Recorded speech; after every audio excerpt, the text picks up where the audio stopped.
officer assigned by the board today to conduct this portion of the license renewal hearing for Sands Bethworks Gaming LLC, referred to as Sands Bethlehem or the Sands.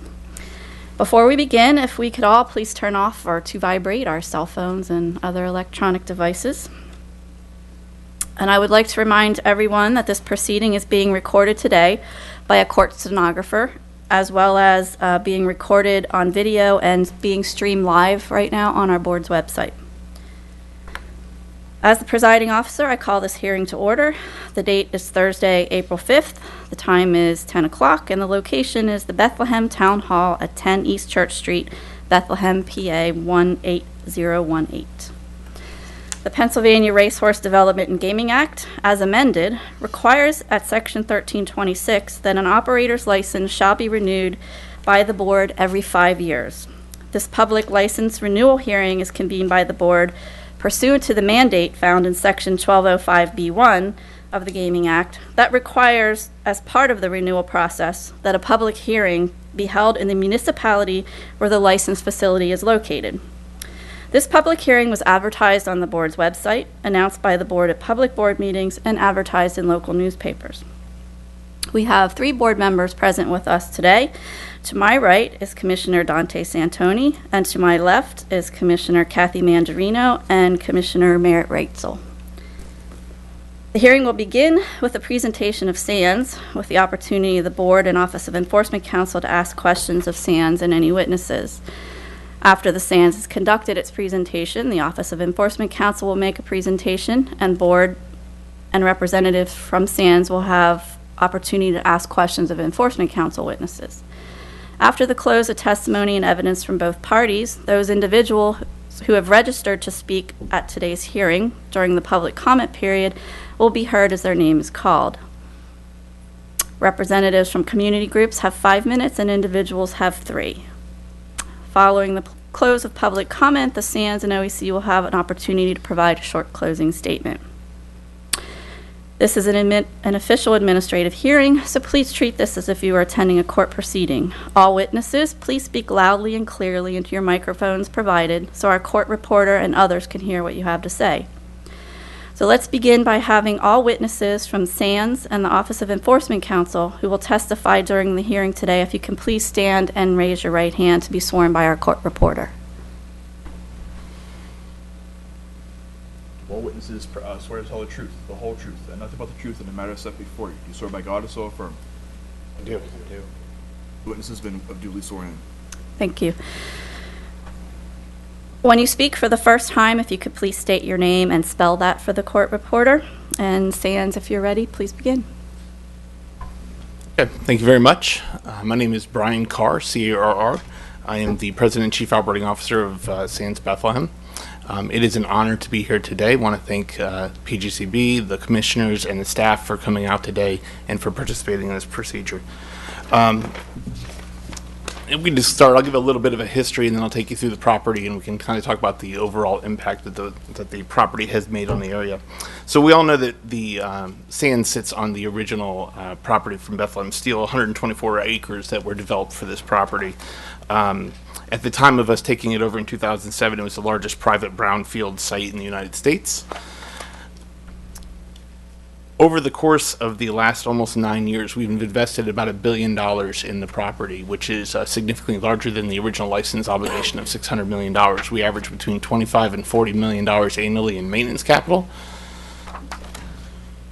And I'll just take a couple of minutes and take you through the building from that side. The casino floor opened in 2009. We currently have in the process, as we're finishing some renovations now, we have just over 3,000 slot machines, 189 table games, and 26 poker tables.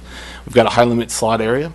We have a high-limit table game salon area, Paizo, which is currently being renovated and will be open in full later this summer. The poker room that we just renovated and moved into a new area just opened up and has been incredibly successful and well received by our guests. We have two blackjack, two ETG stadiums, one blackjack and one that focuses on roulette and baccarat. This is the largest number of electronic table games in the United States in any one casino. We're very proud about that, and it has performed very well. It also brings $5 table games to the gaming market here, which is something that has not been offered much in this state. In total, we have over 150,000 square feet of gaming space on the floor. From a parking point of view, we have over 3,000 covered parking spaces in our garage. We have about 1,600 parking spaces in the surface lot. We offer valet service 24 hours a day. We have 14 bus bays and on-site parking with a waiting area. We do over 29,000 buses a year and welcome almost 1.5 million visitors via our bus lines. In working with the city and the local governments, we were able to help with PennDOT for over $100 million for better access to the property via 412 coming from 78. Just going to spend a little time taking through some of the non-gaming amenities we have on the property. Obviously, we have 4 in-house restaurants. We've got 4 third parties. We've got some bars. We've got outlet malls, and we'll just spend a little time taking through what these ones look like. Emerald's Chop House, which is from the acclaimed chef Emerald Lagasse. This was his first Emerald branded restaurant in the Northeast region of the United States. It was so successful, he's got several more with us, which we'll get to in a little bit. This restaurant's been visited by over 77,000 guests in the last year. We opened it originally in 2009, but we just finished a renovation on it last fall, so very pleased with that. Emerald's Fish House, which originally opened in 2016, then we finished a complete renovation of the room in 2017 with 55,000 guests that have visited this facility. This is Chef Emerald Lagasse's twist on Louisiana's classic Creole dishes. Very popular and probably the best seafood in Lehigh Valley, but I might be a little bit partial on that. Page 10 just takes you through quickly BAM, which is a great burger restaurant that is his first gourmet restaurant for hamburgers. It accommodates about 90 guests, but it has serviced over 150,000 guests in the last year, so clearly our most popular restaurant that we have on the property. Carlo's Bake Shop, you may recognize from the Cake Boss, from his TV reality show. We opened that in January of 2017. It's a wonderful thing, and I visit it a little bit too often, but I would highly recommend other people try it out because the lobster claws are amazing. Buddy V's is his restaurant. This is only his second restaurant concept. He's got one in Vegas, and the second one opened up here. This has been incredibly successful, and his first restaurant close to where his original Cake Boss bakery is located. And it has been visited by over 100,000 guests in the last year. So again, another very popular restaurant. Other restaurants we offer, which are some of our third parties, is Steelworks, both the buffet and the grill. This restaurant, which is a combo sit-down versus a buffet, seats over 300 guests. We've got the Marketplace, which is a food court, and Chopsticks, which is our authentic Asian restaurant with a third-party deal with a restaurateur out of New York. Molten is our free live entertainment lounge we have on the floor. We offer free entertainment 7 nights a week, every single night of the year. Definitely very popular with our guests and really helps build that vibe on the floor of the excitement factor.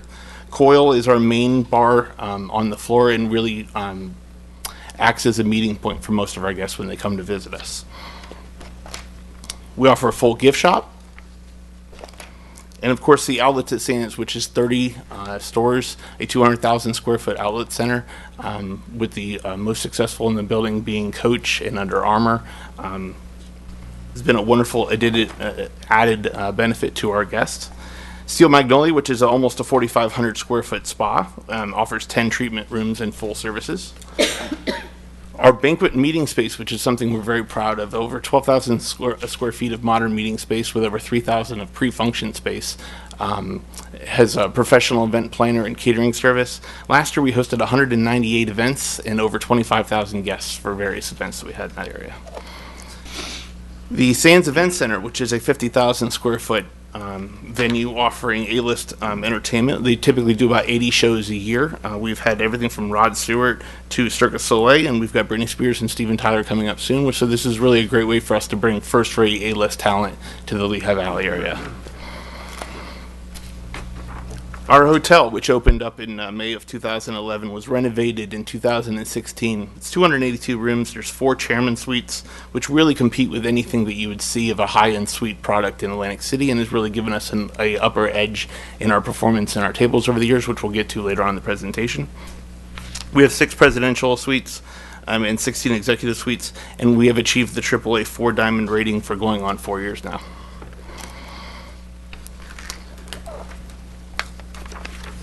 Sands has really made a big push, not only to be first rate when we're inside the building, but also what we do when it comes to our involvement within the community. We're very proud of what that is. And that really started back when Sands was first granted the license, and we started doing various things to reach out to the community. And just want to take a little time going through what some of those ones are. So the steel stacks, Sands Bethlehem donated approximately 4 acres to Arts Quest in the fall of 2009 to build the Steel Stacks campus.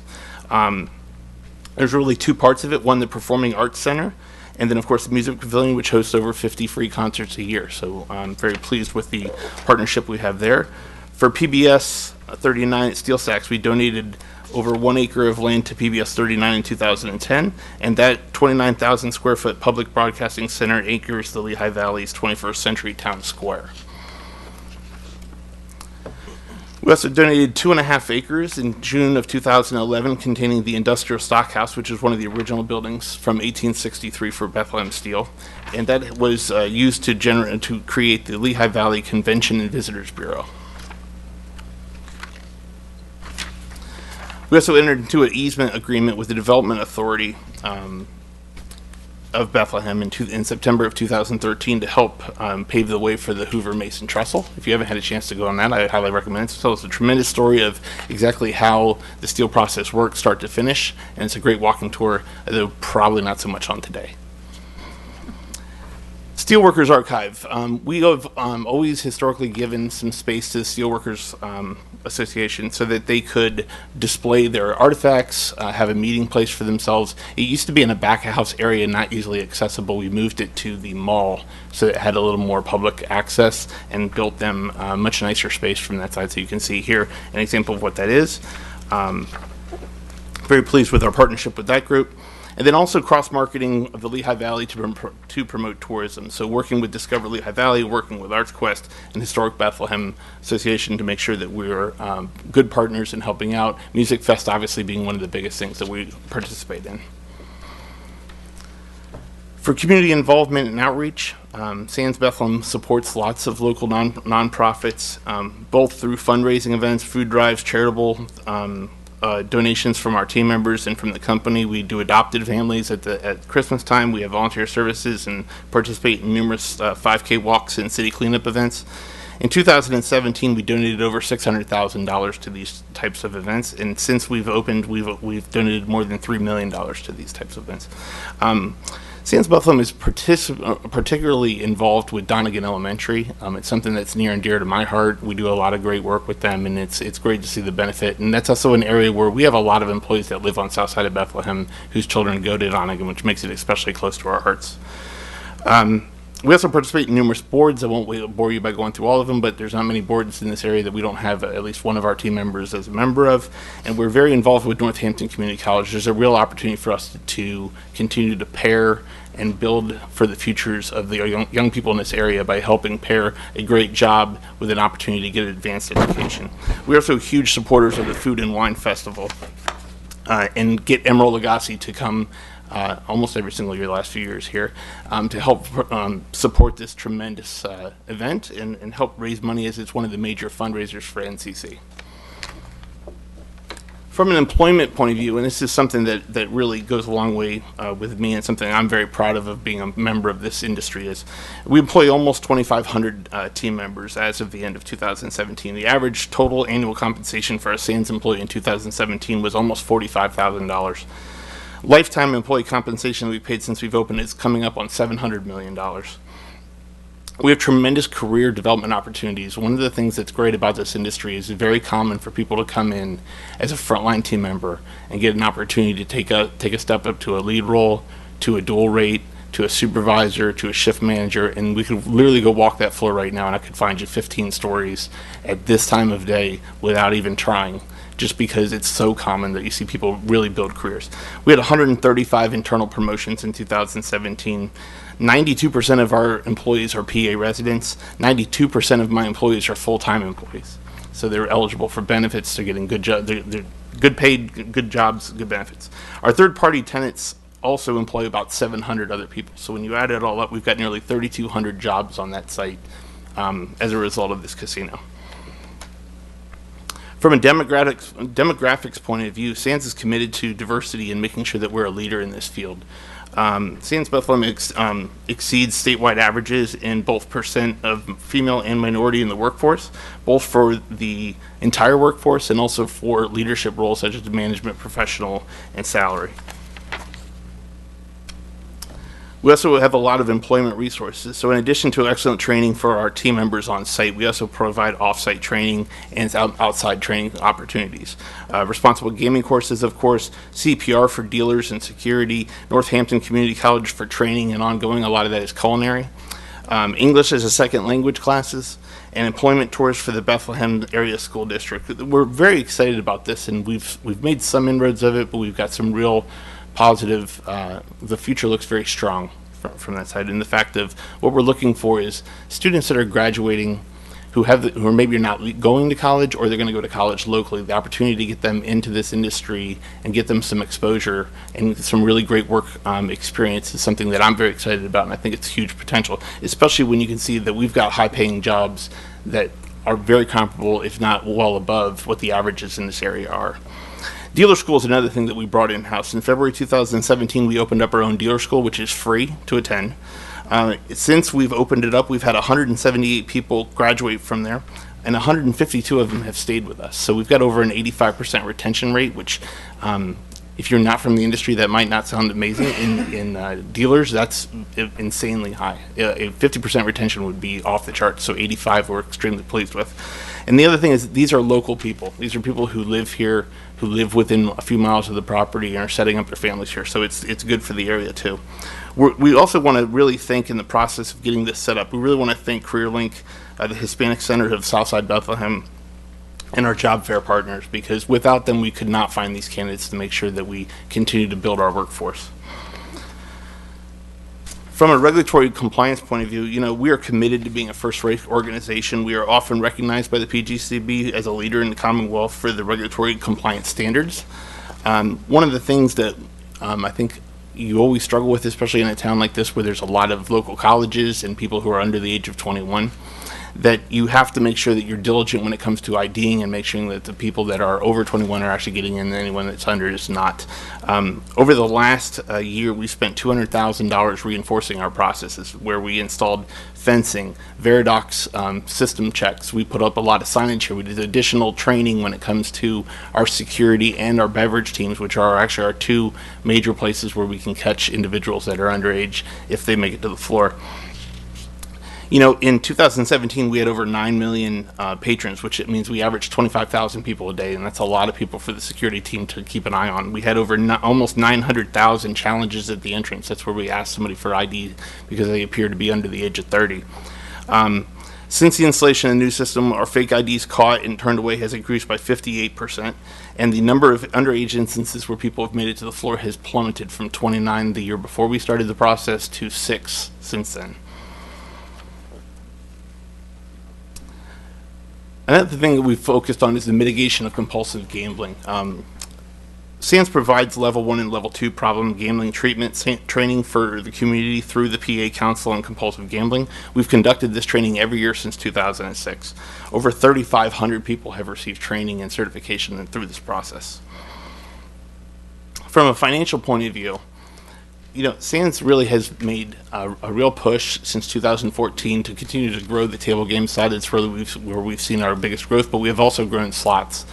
And it's been very strong performance, and we've outpaced every other casino in the state of Pennsylvania since 2014. And really, what that turns into is generating additional gaming revenue, or additional gaming revenue for us, but additional gaming taxes for the state. So generating more than $200 million in gaming taxes in both 2016 and 2017, and generating $1.5 billion in gaming taxes since we opened, and $1.6 billion in total taxes and fees that we've paid since opening. And then also, like I said, continuing to grow in years 6, 7, 8. Is a real achievement in this market, and what we've been able to do is both grow top line, but also grow bottom line taxes we're paying into the Commonwealth to help the Commonwealth from that side by almost $23 million, or almost 13% during that time. And that benefits the local area too. We've since opening, we've paid $143 million in taxes that has gone to the greater Lehigh Valley area and has really benefited. But it's not just a story of just gaming taxes. There's a lot of other things that we've done in the fact of between property taxes, sales taxes, unemployment taxes, local income taxes we paid in the hotel occupancy. We paid another $110 million in additional taxes. So when you put that all in, placing this license in this area has generated $1.7 billion in taxes for the city, for the greater Lehigh Valley area, and for the Commonwealth of Pennsylvania. So just to recap my comments before I come to a conclusion, we've invested over $1 billion in the facility. We have $1.7 billion in taxes that we've been able to pay. We employ more than 3,000 people on our site. We've paid nearly $700 million in payroll. We have donated more than $3 million in charitable donations. Las Vegas Sands is pleased and proud of what we've accomplished over the last 9 years. We look forward to the future, and we greatly appreciate the opportunity to apply for this renewal and look forward to your questions. Thank you. Your PowerPoint presentation, would you like to move that into the record? Yes, please. Okay. Office of Enforcement Counsel, any objection? No objection. Okay. So we'll mark that as Sands Exhibit 1 for today's hearing.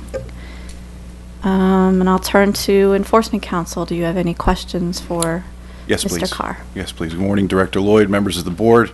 Michael Rowland, ROL A&D, Assistant Enforcement Counsel with the Office of Enforcement Counsel. Mr. Carr, if I can, I'm going to start towards the beginning of your presentation and kind of work forward, and I'm going to ask you about slide 5 first. The Yes. second bullet point there, you indicate in May of 2018, and it's kind of unusual that you're looking forward towards what you might have, and all of the numbers that are reflective on this slide, or the slot machines, the square footage. Is it safe for us to assume that all of those are tied to what is known as Operational Plan 23, which was approved by this board in February of this year? Correct. So Yes. once that plan is complete, those are the numbers These will be tied the to numbers that plan. are in place, yes. Thank you. Going to ask next to look at slide 19.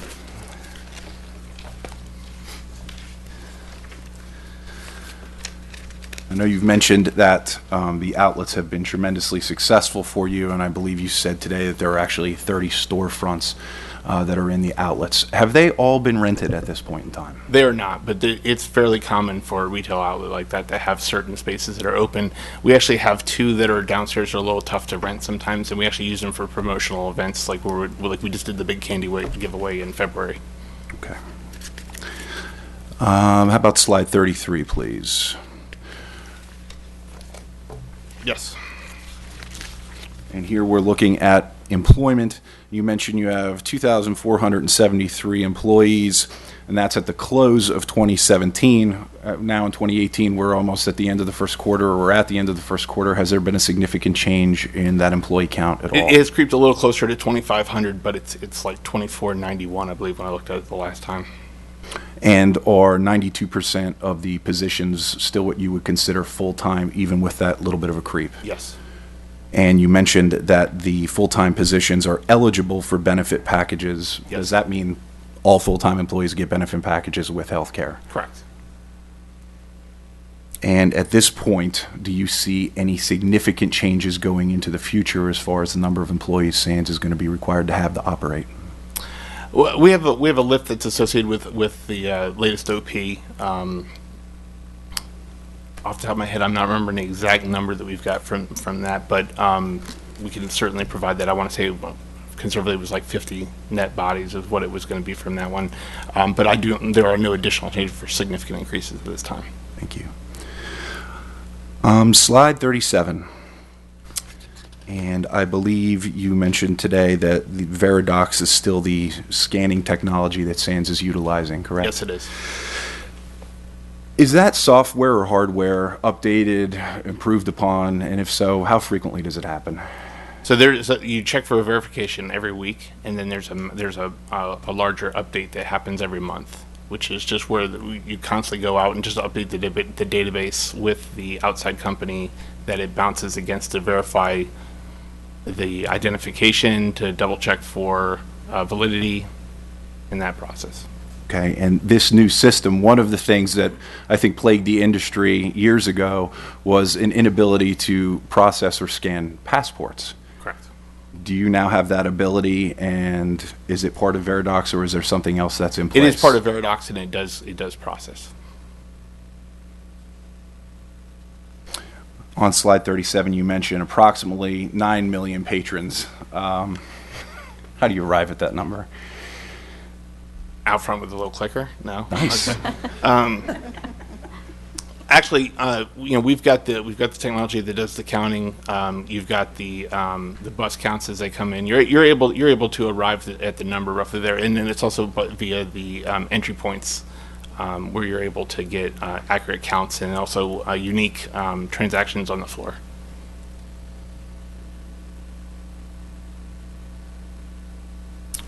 And this one may not be a fair question because you may not know as you sit here, but you mentioned an increase of 58% of fake identifications that are caught. That's kind of hard to quantify when you don't have a starting or an end point, but if you wanted to give everyone in the room a flavor, what kind of number is that? Oh, you mean like Like actually how many? Number? Ballpark, of Off course. the top of my head, I don't have that number from there. We can easily do that though, but it's a 58% increase in the number of turnaways and IDs that we've caught from that point. So that's a hard number. That's an easy one to get the actual number. Thank you. How about wristbands? Is SANS still utilizing the wristband procedure? We do. At this point, you still feel it's effective and you plan on continuing its use in the future? We plan to continue to use it, though we encourage all of our employees, no matter what, if you feel that the individual that's standing in front of you and you're on the floor, I don't care if they have a wristband on their hand, if you think that they don't seem to be of age, then you should challenge. And they do. Next, I'd like to ask you about your underage pathway. SANS is one of the properties that has the underage pathway that goes around the perimeter of the gaming floor, correct? Yes, You still have correct. that. When it's used by an underage patron, is a security escort always provided? Yes. Can you explain for the board and for everyone today exactly how that process works if an Sure. underage patron So, approaches? assuming that they're with a parent when they're coming up from that point of view, we've got a parent comes up who has an individual, a minor who's under 21, and notifies the officers. There's always at least one, for the most part, there's always two security officers stationed at every single one of the entry points. They will radio into dispatch and say that they've got an escort. One of the rovers will come to that area and escort the guest to the other side of the building they're going to, whether they're going to food court, whether they're going to one of the restaurants, whatever it is from that. Okay, and let's assume that one of the underage patrons and their family is going to one of the restaurants to dine. Once they arrive at that location, does security then stay there with them, or does responsibility pass over to the restaurant establishment? Some responsibility falls to the restaurant, but an officer stays outside of the restaurant while the underage person is in the building. Until they leave? Yes, until they leave.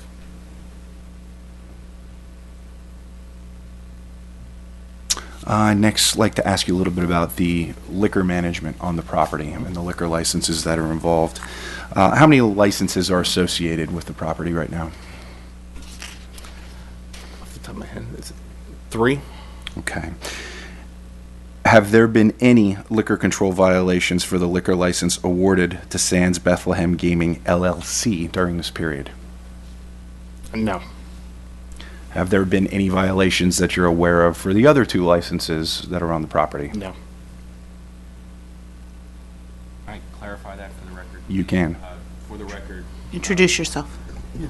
first name is Michael, M-I-C-H-A-E-L, last name Magazoo, M-A-G-A-Z-Z-U, Vice President and General Counsel, Sans Bethworks Gaming LLC. Mr. Rowland, we are aware of at least one violation that was issued to Vision, forgive me if I don't have the exact entity name correct, Vision Entertainment Group, LLC, I believe. I believe there was a notice of violation issued by the Liquor Control Board to Vision. Vision is an entirely third-party operation. They lease space for us for the event center and for the Vision Bar and Nightclub. So just want to clarify for the record that was not issued to Sans Bethworks. And again, that is not SANS license. They do not own that license. That is correct. There's, as Mr. Carr noted, there are 3. One is for Sans Bethworks, one is for Vision Entertainment Group, and the third is for Villa, which is the tenant that operates the Steelworks buffet that was part of our presentation, as well as the food court, the market outlets. But their alcohol license applies only to the buffet, since there's no alcohol sold in the market.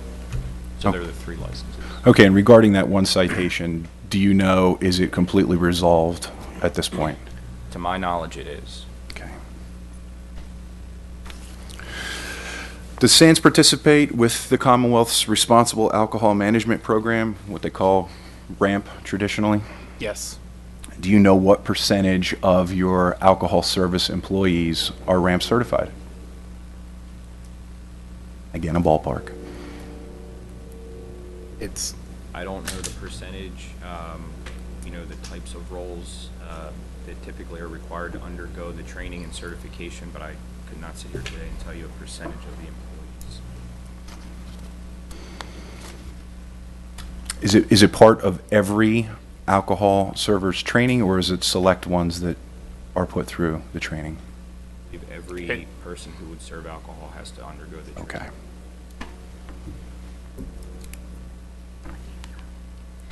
Could you please, Yes, is it close? yes, if you could, when you're answering a question, our court reporter's having a difficult time hearing you. Thank you. Okay, I think as we mentioned already, the gaming floor at Sands is undergoing some changes, and that's part of Operational Plan 23. Do you have any plans at this point beyond Operational Plan 23 that's going to either increase or decrease the number of slot machines or table games? We're always looking at opportunities that we think we could, but we don't have anything for the board at this time now.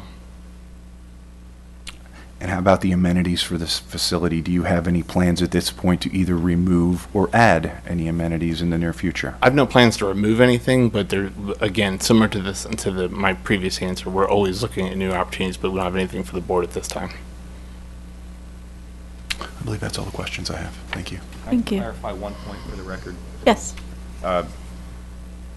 On page 33, this is a very minor issue, but Mr. Rowland asked about number of full-time employees, because we noted that 92% of our team members are full-time.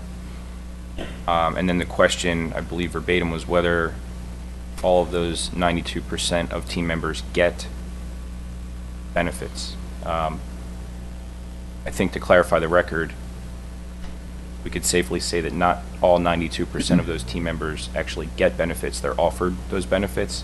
And so there are some team members who opt not to take them because, they may get benefits through a spouse or someone else. I just want to make that clarification. Thank you. And I will turn to board members if we have any members have any questions. Mr. Santoni? Yeah, I have. I think you're- I'm on. Okay. Thank you. It's great being here. A great presentation. You have a great facility. Done a lot of great things. Many people from my community, from Berks County and Reading, come up and visit the Sands, including my dad, who's here a lot. He loves the Sands, and I know that you've been involved a lot with your community. But I'd be remiss if I didn't just have a question about.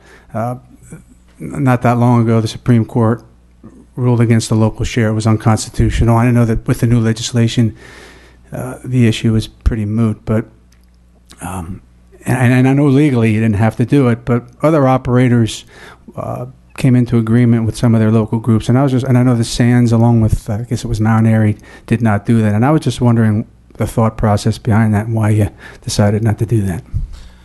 Well, I think it's a difficult thing, but I would say this. We're a publicly traded company. We have a fiduciary responsibility to our shareholders, and there was not a tax on the books that required us to make the payment. The thing I will say is this. We never said we were not going to pay it. We actually accrued it the entire time while it had been ruled unconstitutional, and the second that the legislature got it fixed and got the law back on the books, it was paid. Okay. I appreciate that. My second question, last question. The General Assembly passed a big, I think it was Act 42 at the end of last year, and I was just wondering with a lot of the aspects of that act, if the Sands had thought about getting involved in any one of those or a number of the aspects, the iGaming, the Category 4? What the thought was there from your perspective? We always look for ways to partner with the Commonwealth in any way, and you know, we took a look at the satellites. I think it's very public about what our chairman's stance on online gaming is, so that's pretty clear that we wouldn't be participating in something like that. You know, sports betting is definitely something that's interesting that the entire industry is looking at for the expansion and what the Supreme Court's going to do. But yeah, we will always continue to look at ways that we think that we could better our offering in this state and also work with the Commonwealth whenever possible. Thank you. Commissioner Mandarino? Thank you. Good morning. Thank you for your presentation. A couple areas I just want to talk about. With regard to employee training, you mentioned ongoing training for your staff. Could you be a little bit more specific about what your staff training with regard to responsible gaming looks like? How often folks get it? What the duration is? If and when there are any retraining requirements, etc. Mike, you want to take this one? The training is offered annually. So when team members are first brought on board, they are given, to this, up until today, they've been given the full training that every other employee would get annually as a refresher. We have had conversations with board staff recently about offering something different in person and then still requiring those new team members in their first year to get the full training that everyone else gets. But I think to best answer your question, the training is offered annually, and it's offered through a video course that I think is prescribed. There are different options. I believe we could get one authorized if we wanted to do it on our own, if that were approved by the board. But we choose to use the prescribed version, which is a video training that's offered annually. Okay. And same thing with regard to identification of underage, well, I guess I was going to say underage drinkers as well as gamblers, but I guess they kind of are one and the same because it starts at the front door. So, So you're asking about training? Yes. For that purpose? Well, first, our policy is that we require or ask for ID of anyone who appears to be under the age of 30. And that goes for not only security at the 4 entrance points, but also really anyone who's on the floor, at the perimeter of the floor, including the 2 of us. But mainly, as it happens, it's your frontline employees like dealers and other table game staff, slot attendants, a lot of times beverage servers. They go through extensive training from day one, and they go through refreshers. I couldn't tell you how many times a year, but constantly. And when I say constantly, what I mean is they pre-shift these things almost every day, to be as vigilant as possible, looking for anyone appearing to be under the age of 30. And that's at the entrance points, whether they're sitting at a slot machine, at a table game, just walking the floor, asking for a beverage. We do train mainly security and the beverage staff on what to look for on different types of identification, mainly state identifications, driver's licenses, and the system that Mr. Carr noted and Mr. Rowland asked about has really worked wonders for us because you could do an eye test, and we do train on that constantly, but that system is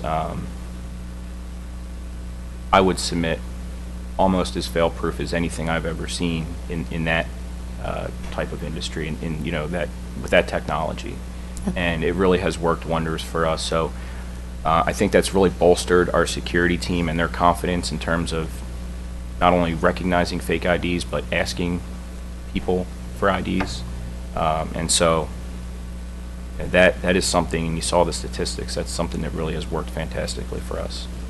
If I could just add to that, the one thing that the Veridoc system I think does, to Mike's point, all the training you get up to that point is great, but that system comes up green if it's good and the screen goes red if there's something wrong.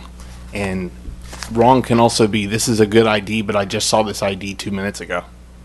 Which might be a case of somebody who came in the door, walked out, and had to come and came right back in, but it could also be a case where somebody's passing an ID, and that really is why you're seeing the success that we've seen as a result of it. Okay, thank you. My next area is perhaps maybe more of a comment and recommendation or suggestion. You don't have to feel like you have to answer or comment on it. But I appreciated hearing about your partnerships with regard to employment resources with communities such as Northampton Community Colleges training programs, the Career Link, the Hispanic Center of Southside Bethlehem, et cetera. I would be remiss in my passion for employment opportunities for people with disabilities to also recommend that folks with disabilities, whether physical or intellectual, often make very good employees and are among the most dedicated of employers who make a commitment to employ and train folks with disabilities. And Pennsylvania operates an Office of Vocational Rehabilitation that provides lots of potential partnerships for employers in Pennsylvania with pre-qualification, with job coaches, with even wage reimbursement while in training for folks with disabilities. So if you haven't found your local Office of Vocational Rehabilitation office, you might want to pass that on to your Human Resources Department. And with that, my questions are done, and thanks for being here. Thanks. Commissioner, I'm glad you brought that up, and I think maybe we didn't take credit for our involvement with, is it via Lehigh Valley? I don't think that organization was noted in our presentation, but we do work closely and often with them, and I know firsthand from going, walking throughout the building, and particularly in our team dining room, that we do have folks who have been brought on board through our collaboration with VIA, and those are folks with disabilities who work every day in our establishment. So I appreciate your comment, but we will look for more of those opportunities. Thank you. Yeah, and it's also that, and we also host their annual basketball benefit that they do, which just happened last week. So. Great. You had mentioned there are 1 or 2 security officers at each of the entrances. Are those armed No, they are officers? not. No. Okay. Do you train your officers on active shooter? Do you have a We policy? train on active shooter, we train on disaster recovery, like various things along those lines, but we do not arm our security officers now. You train all your employees on the active shooter, or just the The security? security team right now, the company is actually going through a larger exercise now, which will be rolled out later this year. Okay. Yeah. Thank you. You're welcome. And I have one question. In the past, the board has heard about the Kids Quest that is Yes. in your outlet mall. How is the Kids Quest area working for you and for Kids Quest?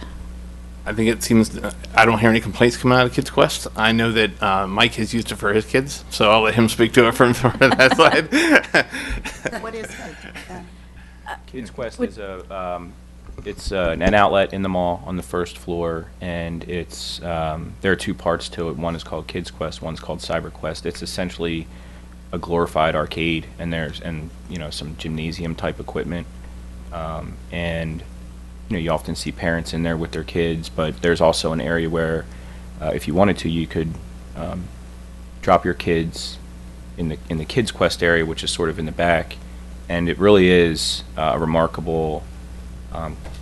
Call it a babysitting sort of function, and I really could not. Thanks, Brian, for warming everyone a bit. But I did use it once, and I really was blown away by how secure I felt when I dropped my kids there. And I think from a business standpoint, it seems to do really well. So it's a really well-run organization. I think we're happy with them as a tenant. Good. I know the board had some concern with that when there was a hearing before them at a public meeting on that particular vendor, and I'm glad to hear that it's worked well. Do you mean with the notion of having children Yes. that close to the... well, not necessarily that close, but just how it was the security and how Yeah. that was Well, gonna that work. outlet itself, I could tell you firsthand, is very secure, especially with that area in the back where you could drop your kids. And the other thing I'll say is that is right underneath the food court, and I often get teased at work because I comb the security reports every day, and really scrutinize them. And often what I find is that our security team is incredibly vigilant when they see minors in the food court area. So before they even come, really close to the entrance to the casino, if they see a minor who, perhaps their parent might have gotten into a food line or walked away a few feet, they're all over it. And so, we'll often see reports of minors unattended, and our security officers will quickly approach them and ask the right questions and make sure that they are placed back with their parents or guardians or whomever it is very quickly. So I guess to answer your question, I personally have not seen any problems arising out of Kids Quest in that regard. Good. We have any further follow-up, Mr. No Rowland? additional questions. Okay. Thank you. Then we will move to our Office of Enforcement Counsel and their presentation. Thank you very much. Director Lloyd and members of the board, the Office of Enforcement Counsel was established by the Pennsylvania Racehorse Development and Gaming Act within the board's Bureau of Investigations and Enforcement to advise the Bureau of all matters, including background investigations, audits, inspections, violations of the Gaming Act, violations of the board's regulations, and violations of facility internal controls. The Office of Enforcement Counsel also files recommendations and objections relating to the issuance of licenses, permits, and registrations on behalf of the Bureau, including the renewal of slot machine licenses. Sands Bethworks Gaming LLC was issued a Category 2 slot machine license on August the 8th, 2007. That license was successfully renewed on April 7th, 2010 and April 30th, 2014. Additionally, Sands was issued a table game certificate on July 18th, 2010, which was renewed on April 30th, 2014. The Office of Enforcement Counsel intends to call 3 witnesses today to testify regarding Sands' suitability for renewal of its slot machine license.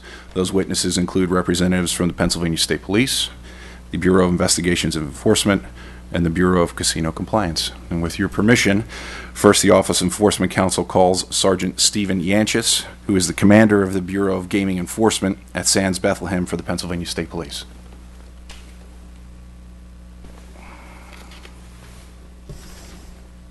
Good afternoon. My name is Sergeant Stephen Yanchis, Yanchis. Okay. Sergeant Yanchis, how and where are you employed, sir? I'm employed by the Pennsylvania State Police, the Bureau of Gaming Enforcement. I'm the office commander at the Sands Casino And can you please tell the board how long you've been in that position? since February of last year, And how about with the state police? How long have you been a trooper? since March of '95. Can you give us a brief description of what your responsibilities as the commander of the Bureau of Gaming Enforcement at Sands are? I'm responsible for the supervision and operation of the Sands Gaming Office within the Bureau of Gaming Enforcement for the Pennsylvania State Police. And how about the role of the Pennsylvania State Police? Can you tell us what they do at the facilities? Our role is to provide law enforcement service to the licensed facilities, to include fingerprinting, responding to calls for service, any type of incident where police involvement would be necessary. And for a moment, since that's where you're located, I'm going to ask you to focus on Sands. How many troopers do you have at the Sands facility? We're allotted 8 troopers, 2 corporals, and myself. And over the course of a given year, how many cases will those troopers be involved with? Approximately.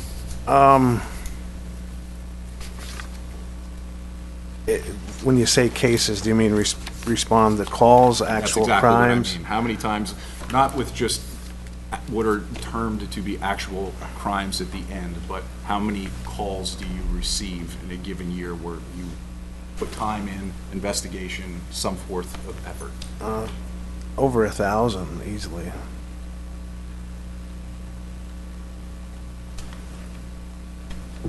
And what's the local police department that the Sands Casino sits in? Who oversees? Bethlehem City Police Department.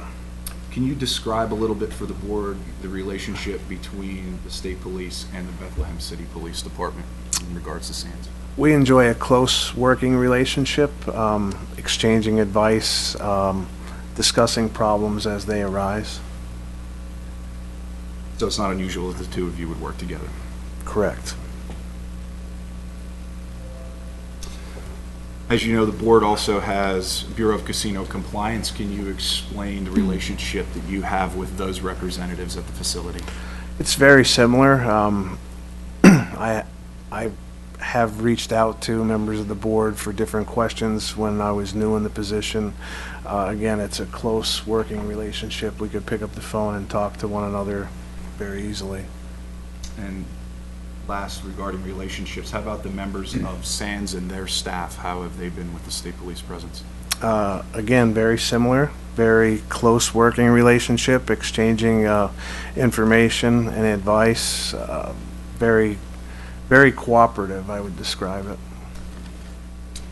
Okay, next I'm going to ask you about the Uniform Crime Report. Are you familiar with what that might be? I am. Can you just give us a very brief description of what a Uniform Crime Report is?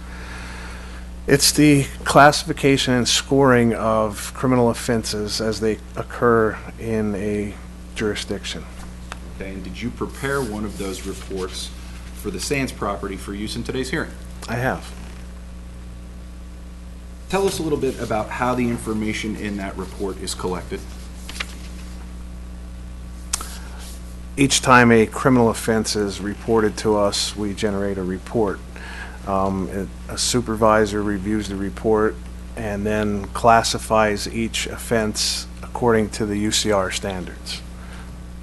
That information, is that subject to editing or some type of updating, and who are the types of individuals that can do that? Only an authorized user that has a password and a login information to the PA UCR website can access this information or update it or enter it. And are those typically troopers that are It's usually assigned that role? A corporal, a supervisor within the state police. You may have answered this, I apologize. Do you know how frequently the information is updated? It's monthly. And is that report in some fashion available to the general public? It is. Where can they find it? At www.paucrs.pa.gov. Okay, I'm going to ask you now to give us an overall description of the information contained in the Uniform Crime Report you put together for the Sands since their last renewal in 2014. Just generally, what have you noticed? What caught your attention? It's been pretty uniform across the board as far as the type of incidents that we respond to. Counterfeit money, theft, vandalism, disorderly conduct. And when you say it's been pretty uniform or pretty consistent, do you mean consistent with previous renewals of Sands? Do you mean with other facilities, other jurisdictions? Specifically within the Sands, that's the information that I have here. As far as year to year, there hasn't been like a huge difference as far as crimes being reported. How about the most common criminal offense that appears for Sands in that report? What would it be? A counterfeit U.S. currency. And when you're comparing this report to previous reports, did you find that to be a spike, a decrease, relatively consistent with previous years or previous renewals? Relatively consistent. Looking at the report, did you see any significant number of what would be labeled as violent crimes? No.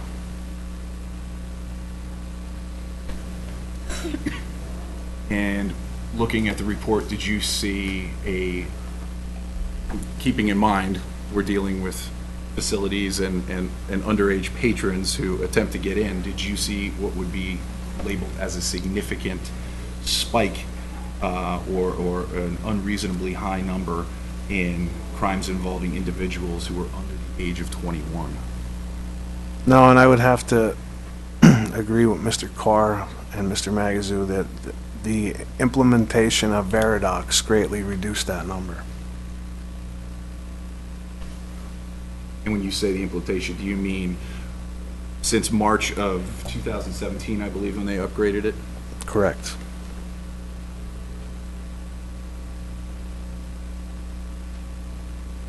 And just in general, looking at that uniform crime report, has there been a noticeable increase in overall crime or any specific area of crime that causes you concern or really caught your attention? There hasn't. I believe those are all the questions I have. Thank you. Sands, do you have any questions for the witness?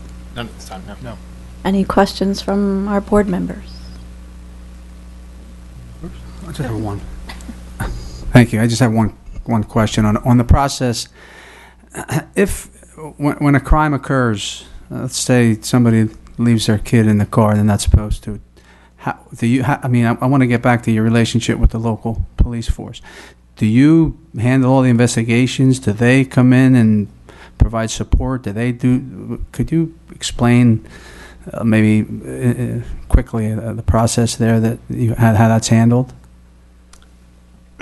Well, the frontline people that the crime might be reported to is the SAN security. Okay. And then generally they'll decide on what law enforcement entity should be responsible for investigating that crime. Like if it's in the mall area, Bethlehem City would respond.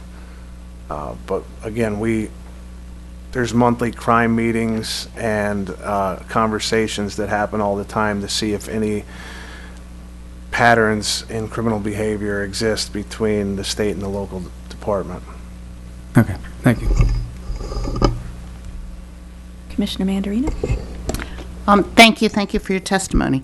I was actually, I guess, surprised by hearing your testimony that kind of the biggest issue or the most frequent issue you deal with is counterfeit money, because of course we don't really end up seeing that at the board level. We see things that end up coming to the board, such as what Commissioner Santoni mentioned, the people leaving their underage children in their car, or what we talked about earlier, the underage kids getting on the casino floor, and then both the kids and the casino get in trouble, for lack of a better way to say it.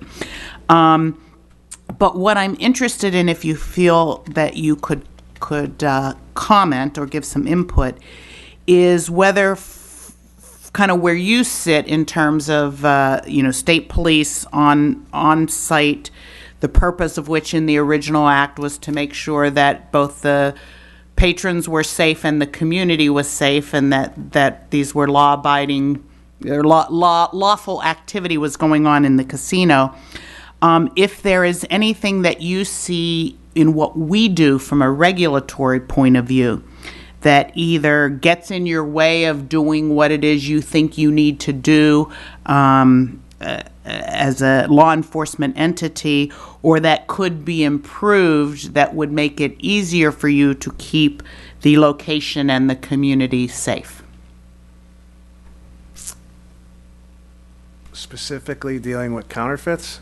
Well, just no, generally, in your doing your job day to day on site at that location, you've been out in the community, now you're here for a year. Is there anything that you have encountered that you think we should be able to do this to keep the community safer, or we should be able to do this to keep the location and its patrons safer, that you felt like you were hampered in doing because someone told you, oh, the regulations don't allow you to do that, or that's not your jurisdiction, or whatever? That's kind of what I'm asking. No, I don't feel that way at all. Quite honestly, the ability for us to go to the casino and see any kind of record or any type of report that they have and how to actually enhance my investigation has been extremely helpful. I don't know if this is kosher, but I'm going to turn to Mr. Carr and say, ask you a question too, with regard to how the regulations are, the fact that we have state police on presence, the fact that we have local law enforcement involved too.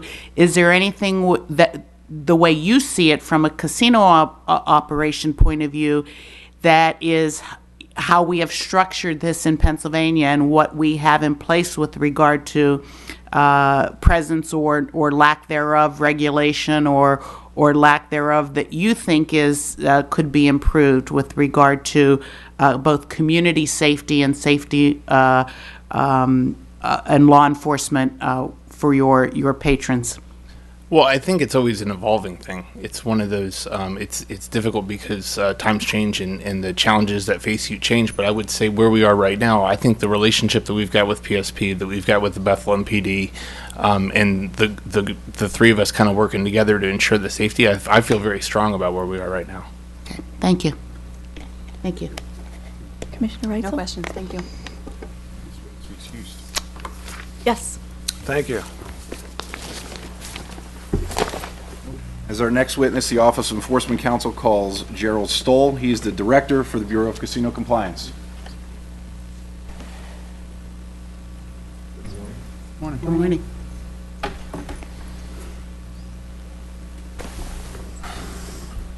Mr. Stoll, I'm going to ask you to please state your name and spell it for the record. All right, my name is Gerald Stoll, S-T-O-L-L. And where are you employed, sir? I'm employed for the Pennsylvania Gaming Control Board. And your position? My position is the Director of Compliance. And how long have you held that position, sir? I've been Director since December of 2010. And how about with the board? What's the total time you've been with the board? I've been with the board in the neighborhood of 12 years. Started in 2006 as a BIE agent. Migrated to the Office of Professional Responsibility for a period of time. From there, I went to the Bureau of Compliance as a supervisor, subsequently a senior supervisor, and in 2010 as director. Okay, can you please now tell us a little bit about your responsibilities as the director? As a director of responsibilities, my responsibilities are for 12 casino locations within the Commonwealth of the Pennsylvania. We man them 24/7, 365 days a year. We are responsible for many, many things across the Commonwealth. In addition to CCRs, I have technical field representatives also under our control. We maintain an accounting of all the slot machines, table games, shuffling equipment within the Commonwealth. We receive deliveries of all slot machines, all table game equipment. We maintain records of, cards and dice, their destruction, their inventory. We are responsible for, assuring that the revenue accounted from the table games is collected and counted correctly. That's a very labor-intensive activity that we do on a daily basis. Excuse me. We enroll people in the self-excluded program 24/7. I believe that we are an impartial third party to assure that the Commonwealth, the patrons, and the casinos all are treated fairly and with equity. We are integral in the plan implementation. That is a very labor-intensive performance of our duty. Slot machines, table games, moving, increasing, decreasing, and there's a lot of ancillary responsibility that goes along with that. That's really just the tip of the iceberg, what we do. We as well operate in conjunction with other bureaus within the board. We meet with PSP, local PDs, and actually jurisdictions outside the Commonwealth, kind of to get a indication of what we should expect here. The gaming industry is a small world, and things that are happening elsewhere will sooner or later come to Pennsylvania, so we'd like to be prepared when possible. What kind of access in the facility do your representatives have at Sands? We have unfettered access, but with unfettered access, we have to be considerate with when we exercise that. It's always easier to ask for, access and for that access to be given to us because we are visitors in someone else's home. We could be an interloper if we operated, outside the bounds of, what I think we should. But we try to be a good neighbor and, be compassionate, considerate to the casinos rather than demand. We would, ask them, to give us the information. And I've never been refused information from Sands. And unfettered access literally means everything. Count rooms, surveillance, back of house, anywhere you need to go Yes. to fulfill your duties. Mm-hmm. Tell me a little bit about your Bureau's interaction with the patrons that attend Sands. All right, we're available 24/7. We field patron complaints, daily. And, we receive them in person. We get referrals. We receive them through our website. And every complaint that we receive, we do investigate thoroughly. When we walk the floor, we're generally engaged in conversation with patrons on a daily basis. We just try to be available to assist where possible to any issue that a patron has at that point in time. And are all of the findings or the investigations regarding those patrons' complaints or interactions, are they typically reduced to some type of writing? Yes, every patron complaint we investigate creates a report, and just anecdotally, from the January 1st this year till yesterday, the Sands office generated 1,030 reports, investigations, and really they go from patron contacts to gaming floor monitors to RAM clears to slot machine deliveries to table deliveries. It runs the gamut of everything that can occur in the casino. Okay, next I'd like to focus on the interaction you have with some of the other departments that are there. First of all, with the Pennsylvania State Police, can you explain how your relationship is with them? Yeah, our relationship is very professional and cordial. We are partners in this endeavor to regulate the casinos, and we share information that's relative to each other. Same question for the City of Bethlehem Police Department. Less frequently, but we do share information with Bethlehem PD, and they're professional. And last, how about the relationship and the interaction you have with Sands staff members? Our relationship is professional, cooperative, and Sands. I've been involved with Sands since 1983, from Atlantic City to Pennsylvania, and they've always been a company that has been cooperative and in their performance as well as their relationship with regulatory bodies. I believe I have anything additional. Does Sands have any questions for Mr. Stoll? No. About commissioners?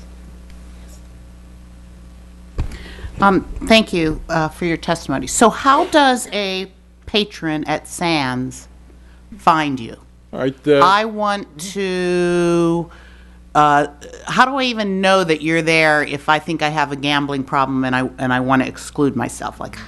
Well, there's many ways. First of all, if a patron would approach any employee of Sands, a security officer, a cocktail server, a slot machine technician, or a slot host, and ask the location of the gaming board, they would be provided. But how would I even know that the gaming board was there to ask that question? There's signage on the entrances that, if you pay attention, you would realize that we do have an office here and we're available for patrons. Our office is located directly next to the... So if I said to a cocktail waitress at Sands, man, I just dropped another $500 that I couldn't afford to drop. I really gotta quit coming here. What happens? Does anything happen with that? potentially, positive things could happen. If the cocktail server is paying attention, there are, there's forms and folders that are available to patrons that may have a gaming problem at the security desk. And, if someone would notice someone being in there for an extended amount of time, it would raise bells and whistles. It could be surveillance, could say a patron there for an extended period of time. Security also. It's like force multiplication, and it's like welcoming somebody into your house. You know what is expected activity, but when you see a deviation, I would suspect that they would be directed to our office or some brochures that may identify help for them. So do you think that the staff at Sands is adequately trained or prepared if a patron said something like that to them to say, hey, stop by our such and such a desk because they have some information about that? I believe that would occur, ma'am. How about same thing, like how do a patron complaint get to you? I would think if the patron complained to someone, they'd avoid getting it to you.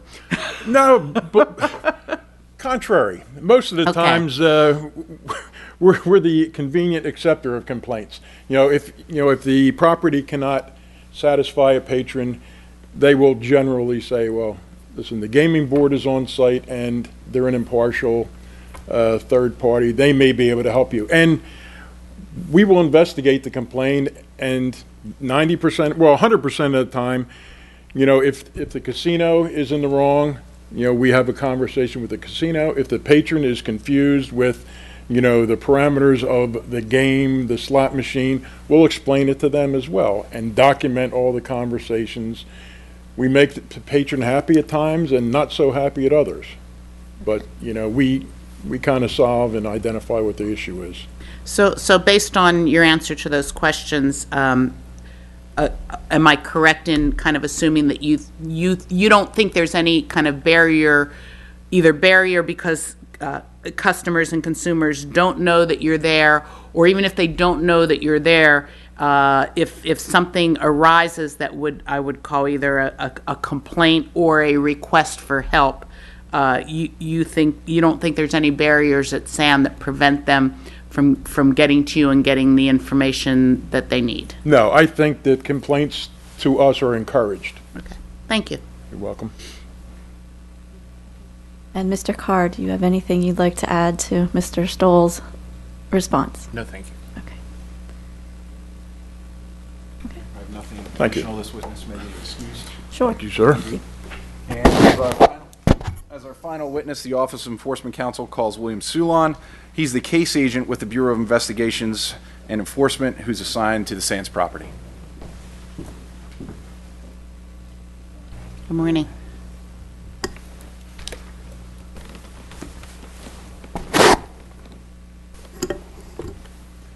Okay, Mr. Soulon, to start, could you please state your name, spelled for the record? William Soulon, William Sulon. And where are you employed? The Pennsylvania Gaming Control Board's Bureau of Investigations and Enforcement. And what's your position there?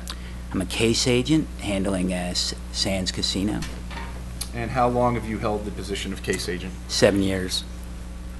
How about the board? In total, how long have you worked with the board? I've been with the board for 8 years and a case agent for a prior applicant. Okay, as case agent, what are your primary responsibilities? I oversee the application process from beginning to end, reviewing the applications as they come in and making sure that they're handled in a timely manner and all processes associated with it are investigated. Also miscellaneous cases that come up along the way. Okay, and were you involved with the investigation into the Sands Renewal application, the reason we're here today? I was and I am. And was that application timely filed? It was. Okay, when an application for renewal is filed, I think there might be a misconception that it's a single application. Is that the case, or is it a little bit more involved? A little bit more involved than that. There's a variety of applications that come in with the entities and for the individuals, and they come in on an ongoing basis. Even as recently as weeks ago, they come in. They have come in. Do you have any idea of approximately what number of applications are involved in the renewal process? 11 entities, and that would include several trusts, 28 principals from Sheldon Adelson on down, 32 key employees, and hundreds of individual applicants who work at the casino. And do all of those, the review of all of those, impact or reflect upon the suitability of Sands Bethworks for their renewal? It does. I realize this could be a very lengthy answer, but just to give us a flavor, what's the scope of the investigation? Well, again, we review the applications when they come in to make sure that all the materials are there. We have various databases we check. We do face-to-face interviews. With regard to Sands, we have contacts in other gaming jurisdictions. We communicate with them, share information. We communicate regularly with law enforcement. We review court filings, litigation, credit history for individuals and the companies.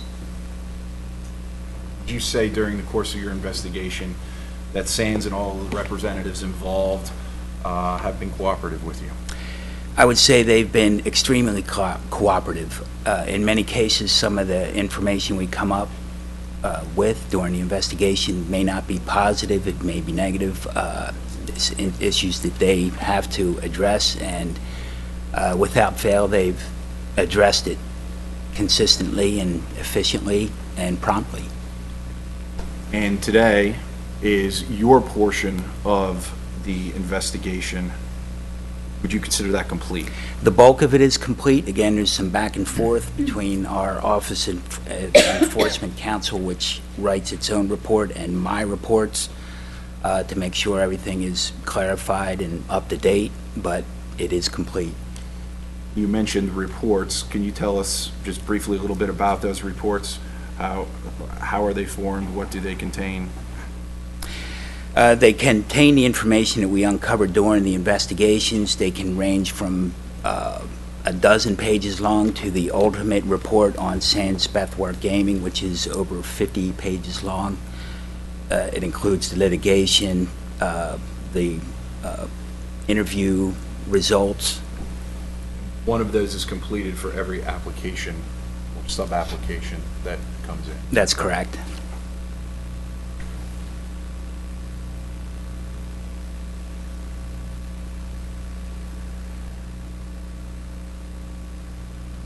Although it may be a bit more limited, have your interactions with state police or Bureau of Casino Compliance all been, well, I don't want to put a word in your mouth. How have they been? They've been cooperative. We work with the state police when needed without stepping on each other's toes. If there's investigations going on, we work very efficiently with our casino and compliance regulators office. We review their background reports, share information when we're doing background investigations on individuals, especially when miscellaneous cases come up that may involve issues that have taken place at the casino. They would, the casino compliance representatives that are the ones we would go to first to review their reports. I don't think I have anything additional. Does Sands have any questions for this witness? No, thank you. No. Any commissioner I questions? have one quick question. I think I know the answer, but I'll ask it anyway. This is a renewal, obviously. Is there, I don't know if easier is the right word, or less cumbersome process that you have to go through on a renewal rather than when they had their initial application, or do you have to essentially start from scratch? With renewals, we do start from scratch because we want to review everything, even if things happened years prior that we weren't aware of. But it is a little easier with the renewal process because we've been there before. I handled the renewal application for Sands in 2014, so we have a lot of background that we can build on. So it is a little easier with the renewal process than an initial applicant. And again, Sands has been in the business for a long time, so they know what we want, and they provide it. Thank you. Other questions? No? Okay. No additional questions, and may this witness be excused. Yes. Thank you. Thank you. Actually, our last witness regarding exhibits, if I could just make a real brief statement. The Office of Enforcement Counsel would like to introduce 7 exhibits. I believe they've been provided prior to today. I know Sands already has a copy, and they were in a binder marked the Office of Enforcement Counsel exhibits. Exhibit 1 is the Pennsylvania State Police Uniform Crime Report. Exhibit number 2 is a letter from the Department of Revenue dated March the 1st, 2018. Exhibit 3 is a memo from the Board's Office of Compulsive and Problem Gambling dated March 12th, 2018. Exhibit 4 is an enforcement history for the Bureau of Liquor Control Enforcement dated February 23rd, 2018. Exhibit 5 contains 5 consent agreements entered into between the Office of Enforcement Counsel and Sands that have been approved by the Board. Exhibit number 6 contains 4 memorandums by the Office of Enforcement Counsel, which memorialize 4 compliance conferences that took place at the Sands. Exhibit 7 contains 49 warning letters issued by the Office of Enforcement Counsel and the required responses by Sands to each of those letters. At this time, the Office of Enforcement Counsel would respectfully request that Exhibits 6 and 7 remain confidential, and we ask that they be moved into the record.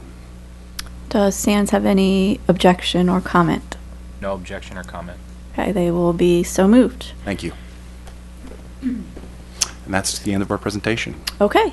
We will now move on to our public comment portion of the hearing. The board has received 3 written comments before today's hearing.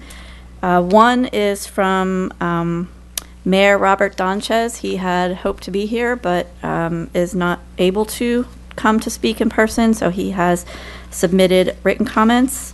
And we have 2 from members of the public, and they have been provided to Office of Enforcement Counsel and the Sands. Is there any objection to these being entered into the record? No. Enforcement Counsel has no objection. Okay, so they will be made part of the record for the board's consideration. And we will move on to our speakers that have registered to speak today. And we have no legislators, and with Mr. Donchez's unavailability today, we will move on to our community groups. If you are here to speak and have to sign up to speak, if you could stand up to be sworn by our court reporter.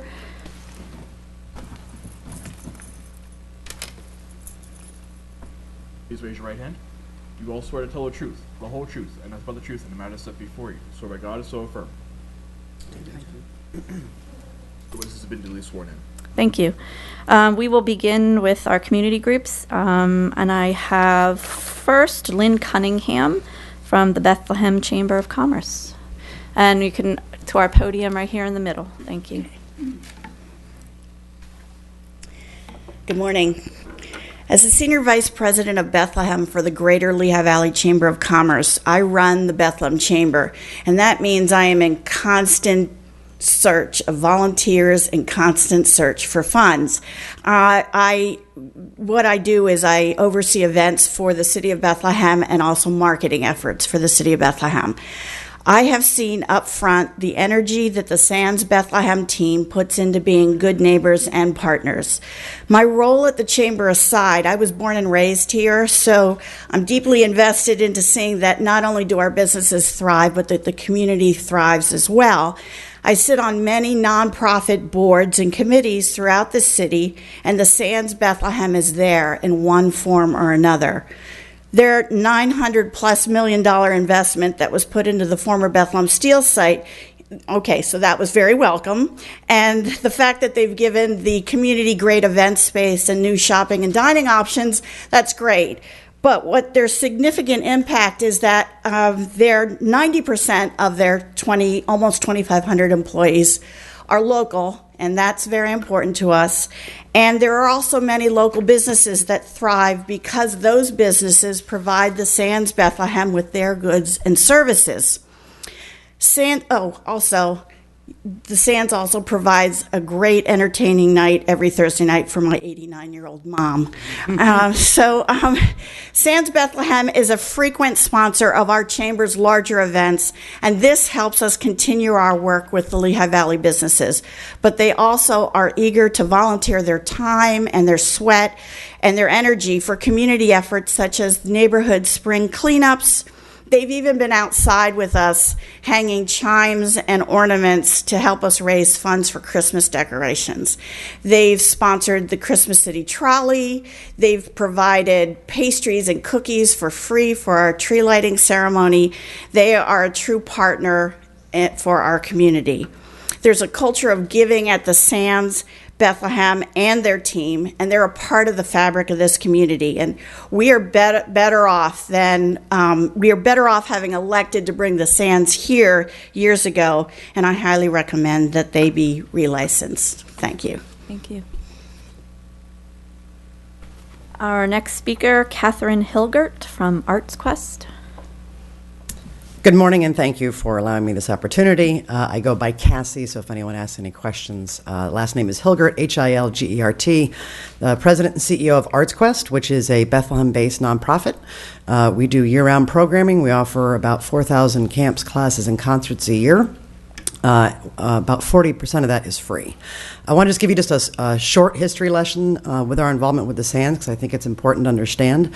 You heard mentioned that there was a donation of land to Arts Quest for the Steel Stacks Vision, which we've been working on for several years at that time. And while it was a dynamic use, we were excited about it. We had a great vision, but really horrible timing, because we launched our capital campaign in September of 2008. And that was not a great economy to go out and raise money. We had a $26 million project, which we also needed to acquire the land for that. That would have added another $3 to $6 million to the project, which really would not have made it feasible.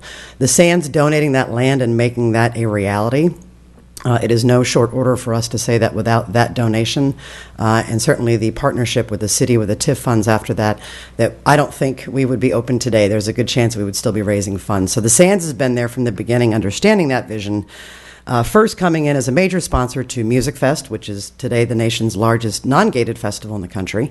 They are still one of our most significant investors and sponsors for that event. And what I think is important to understand there is a philosophy that the Sands understands we have to build out a tourist destination.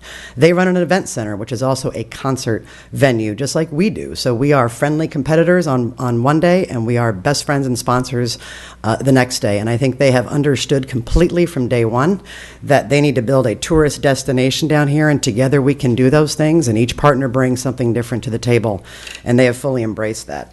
Since that time, though, our partnership has grown to a more year-round partnership. We work very closely with them on special packages for folks that are either are going to come to the casino or any of our programs down the street.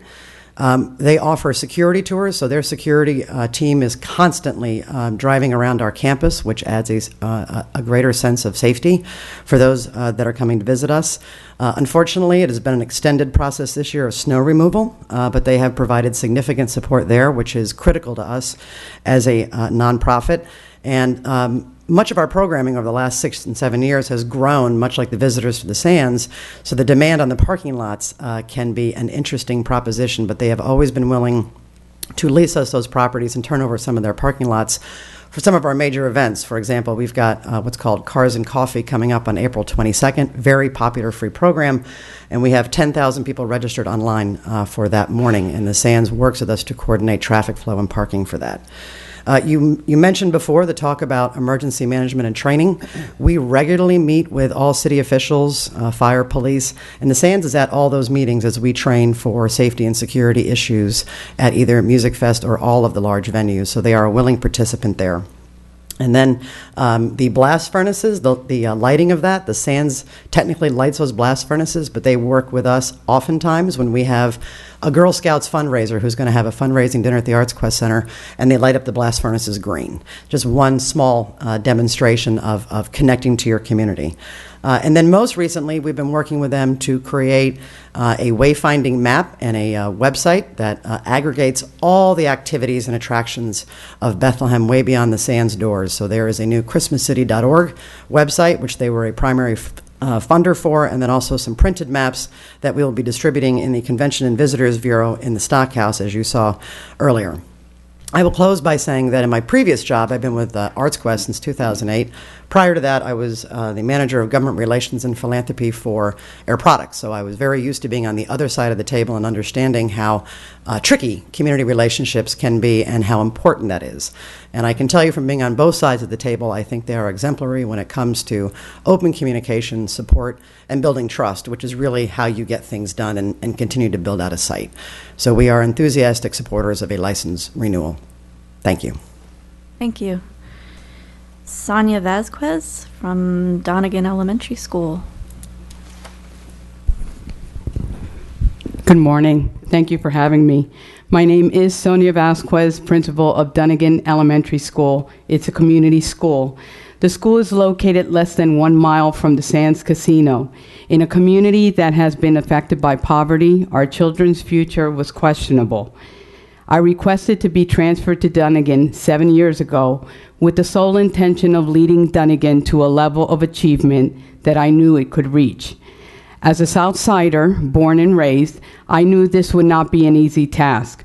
I also knew that if we were to be successful, it would take the community to embrace us and help us move forward. To reach the expectations as directed by our superintendent in the district roadmap to excellence, things had to be done differently.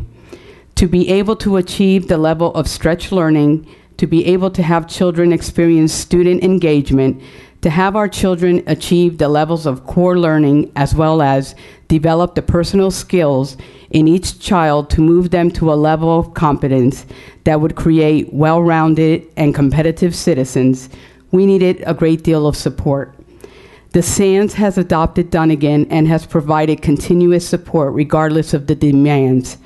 To name a few, they have provided warm breakfast and lunch for every child during our summer programs for the last 5 years.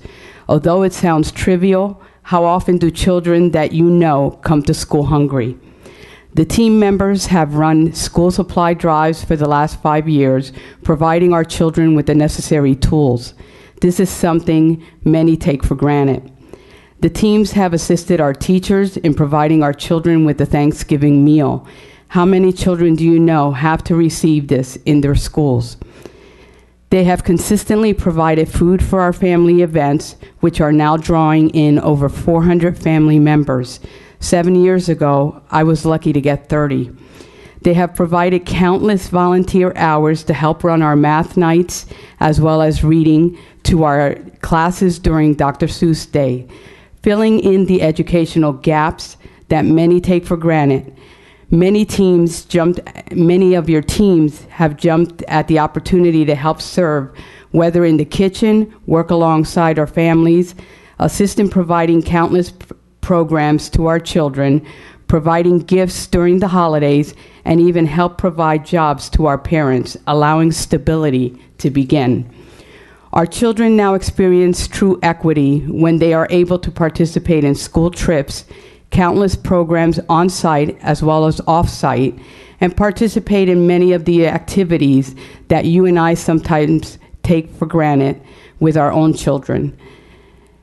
Brian and his team at the Sands responded to the need of this most impoverished school and have worked side by side to raise the hopes, dreams, and leadership potential of every child at Donegan.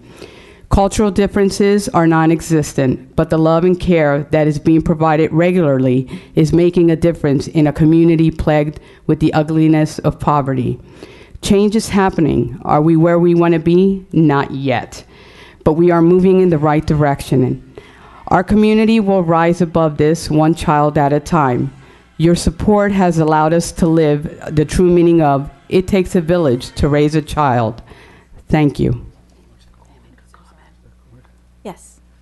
I wanted just to make a comment. Thank you very much, Principal Vasquez, for coming and sharing that. That was very inspiring. And since you're taking it to all different levels, I just want to make another suggestion for what it's worth. The governor is very vested in and has been doing a lot of work in teachers in the workplace, and really trying to encourage community businesses and schools to partner together and get the teachers inside the workplace during different opportunities so that they can see what jobs are in their communities and connect it back to the classroom in terms of what they're teaching and preparing their students for.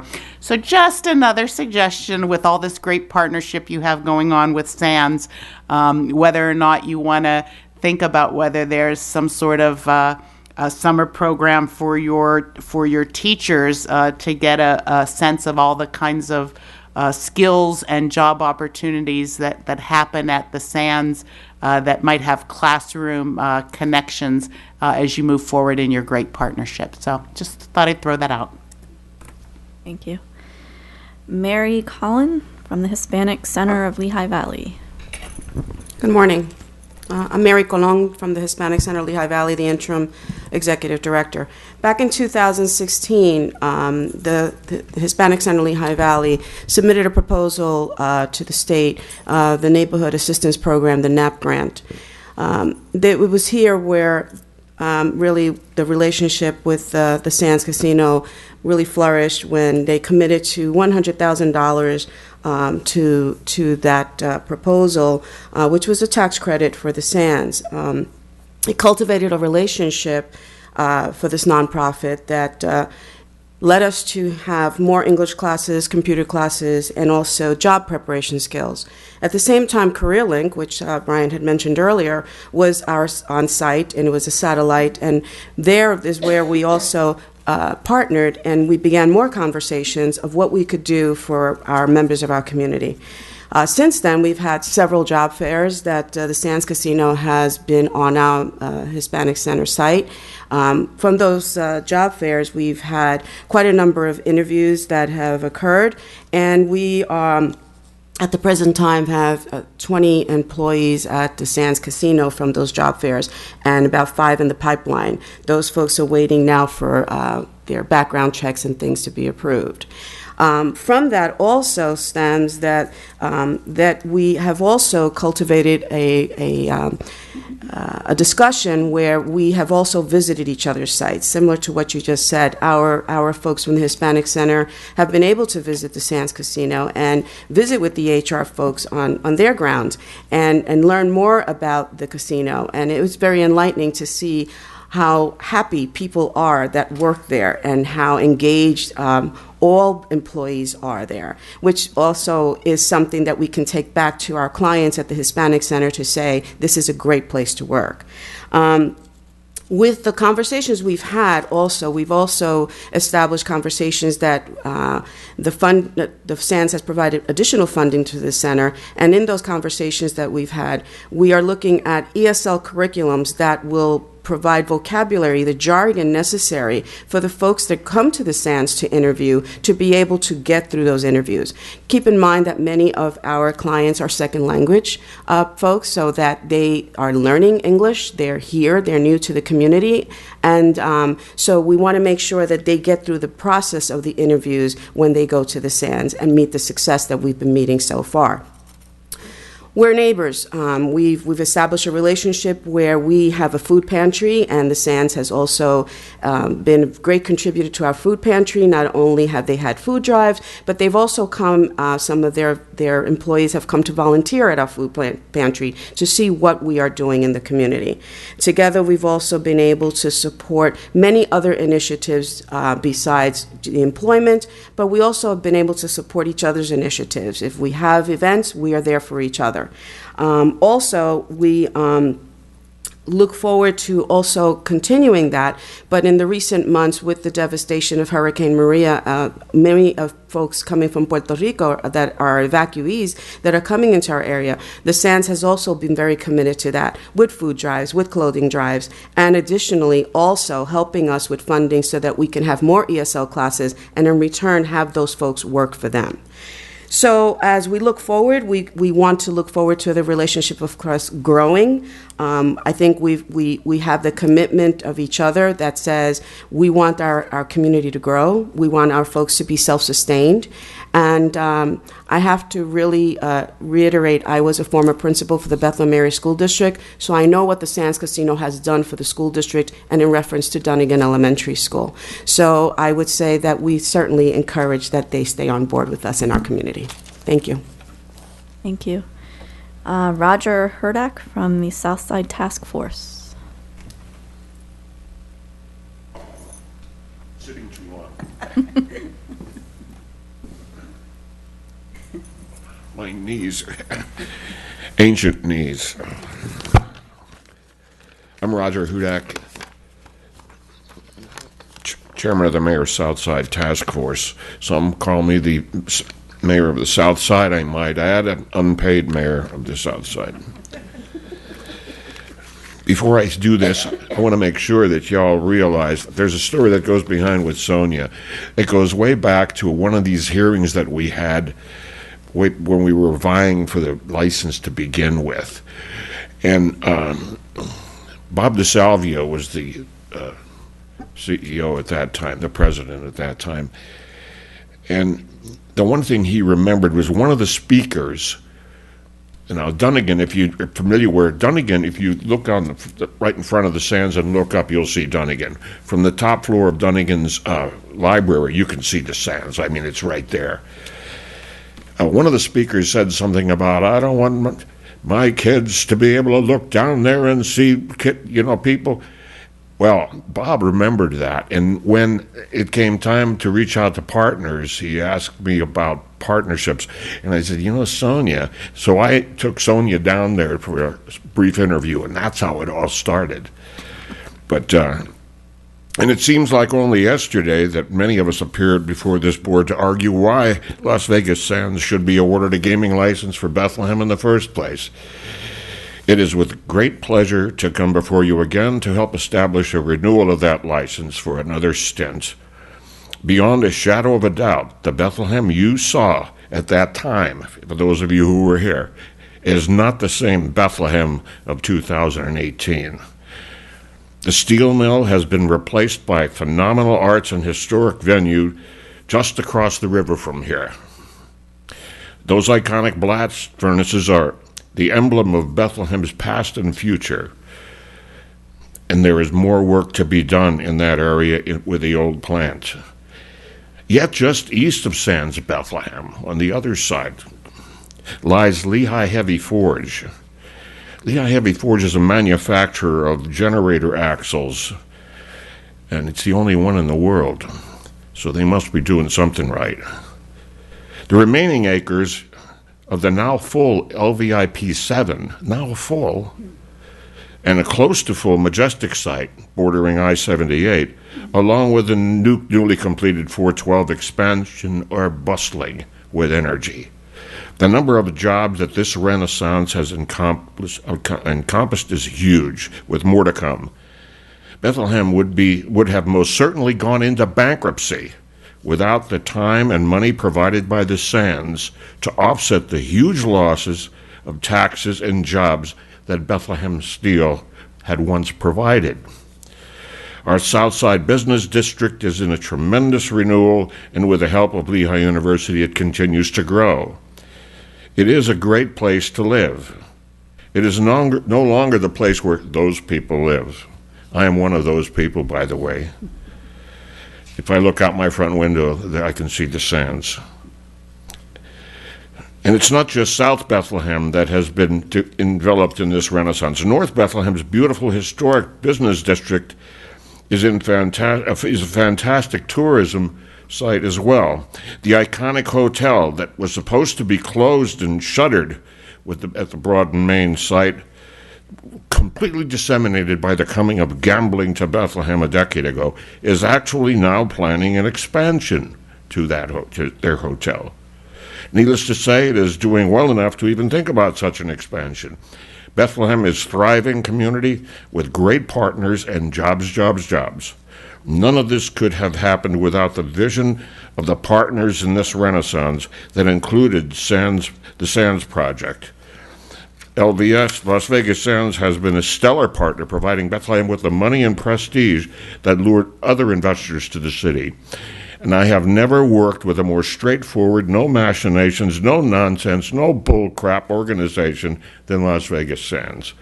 Fred Krause, Fred's touring the world. I'm told he should be back already. A trip around the world. He's retired. Andy Aboud, Bob DeSalvio, Napoleon McCallum are personal friends of mine who have never, ever misled me or lied to me. In the business organization, that's something. Sands' motto has always been, never promise more than you can deliver, but always deliver more than you promise.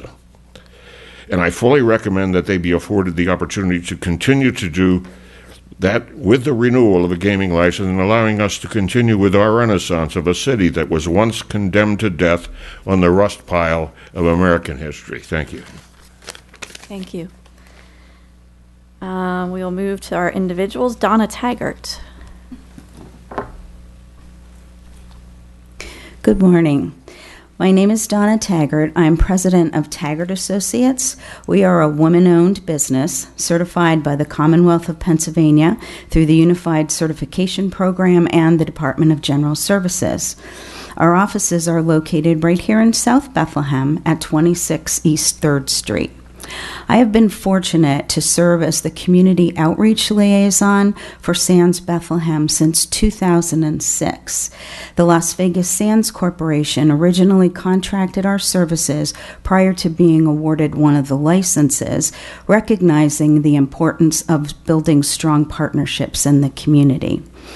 I appreciate the opportunity to speak with you this morning. I think you've heard a lot from Brian. A lot of our community partners have already talked about, the help and support that they give the community while at the same time helping the Sands accomplish their goal. But these partnerships have been established over the last 11 years, and they're really creating positive results in our community. Many of the relationships were actually established very early on, as the Sands contributed $118,000 to 15 local nonprofits as part of the test days prior to opening the casino.